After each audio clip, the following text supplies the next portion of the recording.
حبیبم را کسی که دوست دارد، حبیبم را کسی که دوست دارد، کجا مالک ورا دوزخ درآرد. به جان و دل محبی مصطفی باش، به یاران محمد جان فدا باش.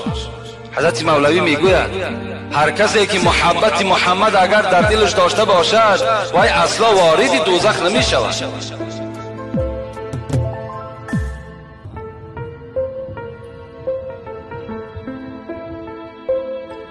چه نعتی پسندیده گویم تو را، علیک السلام یا نبی السلام.